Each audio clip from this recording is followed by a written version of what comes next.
संघ की ऐसी स्थिति है, जो मैंने कहा अनुकूलता है। क्यों है? सारा समाज मानता है, विचार को मानता होगा, नहीं मानता होगा, परंतु हमारी साख को मानता है, उसका विश्वास है, और इसलिए हम कुछ बात कहते हैं तो समाज सुनता है। ये कॉन्फिडेंस है।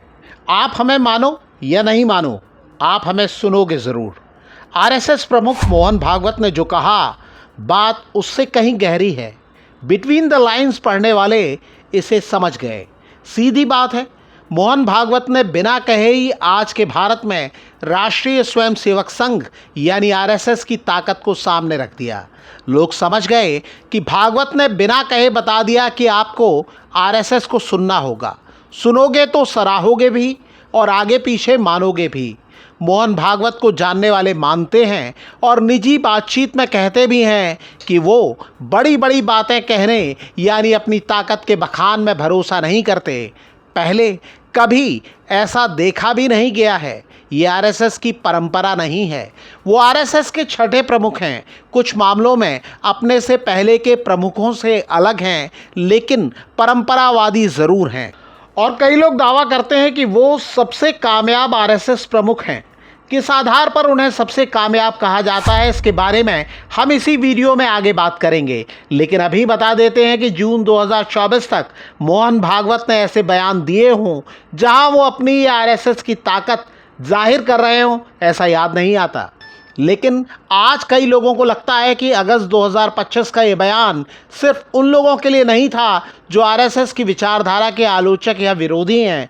ये उन लोगों के लिए भी है जो कहने को आरएसएस के अपने हैं, लेकिन अब स्वयं को आरएसएस के प्रभाव क्षेत्र से स्वतंत्र मानते हैं। कहानी को पूरा समझने के लिए आपको 2024 लोकसभा चुनाव के दौर में जाना होगा। तब बीजेपी के अध्यक्ष जेपी नड्डा ने एक इंटरव्यू दिया जिसमें उन्होंने आरएसएस और बीजेपी के संबंधों की बात की। रिपोर्टों के मुताबिक उस इंटरव्यू में नड्डा ने कहा कि बीजेपी को अब आरएसएस के समर्थन की ज़रूरत नहीं है और वो अपने भरोसे पर है। नड्डा ने दावा किया कि पूर्व पीएम अटल बिहारी वाजपेयी के ज़माने में बीजेपी को आरएसएस की ज़रूरत थी, क्योंकि तब बीजेपी छोटी पार्टी थी और इतनी सक्षम नहीं थी। 2024 के चुनाव में बीजेपी ने 400 पार का नारा दिया था। नड्डा की नज़र में सर्वकालिक लोकप्रिय प्रधानमंत्री नरेंद्र मोदी के करिश्मे के सहारे बीजेपी की अगुवाई वाले एनडीए को 400 सीटें मिलना तय थीं। नड्डा के बयान पर आरएसएस ने प्रतिक्रिया नहीं दी और कई लोगों को लगा कि अब संघ को भी नरेंद्र मोदी कंट्रोल करते हैं। नेहरू से लेके इंदिरा जी से लेके बंदी लाई, लेकिन उठाई भी। कभी किसी ने उनको नेस्तनाबूद नहीं किया। मोदी जब तक सत्ता में हैं तब तक वो आरएसएस को वेंटिलेटर पे रखेंगे और अपने साथ ही वेंटिलेटर निकाल लेंगे। लेकिन चुनाव नतीजे बीजेपी की उम्मीद के मुताबिक नहीं आए। बीजेपी को 400 की जगह 240 सीटें मिली, यानी 10 साल में पहली बार पार्टी लोकसभा में बहुमत हासिल नहीं कर सकी। इसके बाद मोहन भागवत के बयानों की चर्चा होने लगी। चुनाव नतीजे आने के बाद वो जो कुछ कह रहे थे उसे पीएम नरेंद्र मोदी और बीजेपी के लिए नसीहत माना जा रहा था। मोहन भागवत ने कहा कि सच्चा सेवक अहंकार नहीं करता। उस मर्यादा का पालन करके जो चलता है वो कर्म करता है, लेकिन कर्मों में लिप्त नहीं होता। उसमें अहंकार नहीं आता कि मैंने किया। मोहन भागवत ने यह भी कहा कि कुछ लोग महामानव और फिर भगवान बनना चाहते हैं। इसे मोदी पर निशाना माना गया। मोहन भागवत ने मणिपुर की भी बात की। अब 1 साल से मणिपुर शांति की राह देख रहा है। उन्होंने स्वास्थ्य और शिक्षा के आम लोगों की पहुंच से दूर होने का मुद्दा उठाया। और सबसे अधिक आवश्यकता सबको प्रतीत होती है स्वास्थ्य के लिए, शिक्षा के लिए। लेकिन दुर्भाग्य ऐसा है कि ये दोनों बातें आज सामान्य व्यक्ति के पहुंच से बाहर और उसके आर्थिक सामर्थ्य के पहुंच के बाहर। और विपक्ष भी उनके इन बयानों को लेकर केंद्र की नरेंद्र मोदी सरकार को घेरने में जुट गया। और जब प्रधानमंत्री नरेंद्र मोदी मार्च में नागपुर स्थित आरएसएस मुख्यालय पहुंचे तो कई लोगों ने कहा कि ये उनकी ओर से सीज फायर की कोशिश है, यानी संगम शरणम गच्छामि की स्थिति है। फिर पहलगाम में हुए आतंकवादी हमले के बाद भी मोहन भागवत राजा के कर्तव्य की बात करते दिखे। तो भी अगर कोई उतर आए बुराई पर तो वहां पर अब दूसरा इलाज क्या है? राजा का कर्तव्य है प्रजा की रक्षा करना, राजा अपना कर्तव्य करेगा। मोहन भागवत पिछले 2-3 दिनों से दिल्ली में थे और आज प्रधानमंत्री नरेंद्र मोदी से मुलाकात करने पहुंचे और समझा जा सकता है कि पहलगाम हमले के बाद जिस प्रकार से संघ प्रमुख ने सार्वजनिक तौर पे 2 बार इस बात को बताया कि ये हमला कितना बड़ा है और इस पे जवाब देना भी जरूरी है। प्रधानमंत्री नरेंद्र मोदी और मोहन भागवत के बीच जो लोग दूरी बढ़ते देख रहे थे, उन्हें लगा कि रिश्ते फिर से सुधर रहे हैं।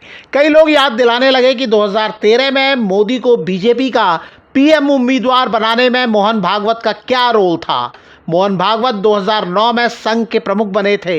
ये वो दौर था जब बीजेपी ने लगातार दूसरे लोकसभा चुनाव में हार झेली थी। 2009 में बीजेपी को सिर्फ 116 सीटें मिली थीं। उसके बाद भागवत की अगुवाई में किस तरह की कोशिशें हुई, ये बात सामने बाद में आई। तब अन्ना आंदोलन ने केंद्र की तत्कालीन मनमोहन सरकार के खिलाफ माहौल तैयार किया था। बाद में टीम अन्ना के एक प्रमुख सदस्य ने दावा किया कि इस आंदोलन के पीछे संघ यानी आरएसएस था। 2013 में माहौल तैयार था, लेकिन मोदी की राह में बीजेपी के ही कई नेता अवरोध लगा रहे थे। मोहन भागवत ने उसे भी दूर किया, लेकिन कभी क्रेडिट नहीं लिया। अगर आप वो पूरी कहानी जानना चाहते हैं तो आप हमारा वो वीडियो देख सकते हैं जो हमने इस मुद्दे पर विस्तार से तैयार किया है। हालांकि मोदी के नागपुर दौरे के बाद जो लोग पीएम मोदी और आरएसएस प्रमुख मोहन भागवत के बीच निकटता आती देख रहे थे, उन्हें तब झटका लगा जब मोहन भागवत ने 75 साल की उम्र में रिटायरमेंट की बात की। इसे भी पीएम मोदी के लिए संकेत माना गया और ठीक इसी के बाद 15 अगस्त के दिन पीएम मोदी ने लाल किले से आरएसएस की तारीफ की और कुछ दिन बाद मोहन भागवत ने यह कह दिया कि उन्होंने किसी को रिटायर होने के लिए नहीं कहा। I never said that I will retire or someone should retire. कई लोगों ने इन दोनों घटनाओं को जोड़कर देखा। सितंबर में मोहन भागवत 75 साल के हुए तो प्रधानमंत्री नरेंद्र मोदी का लिखा आलेख कई अखबारों में छपा, जिसमें उन्होंने मोहन भागवत की जमकर तारीफ की।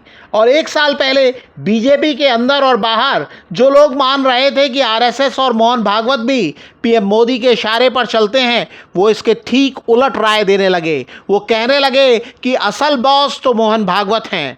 बहरहाल मोहन भागवत लगातार कहते रहे हैं कि उनके और आरएसएस के लिए व्यक्ति नहीं, उद्देश्य प्रधान है।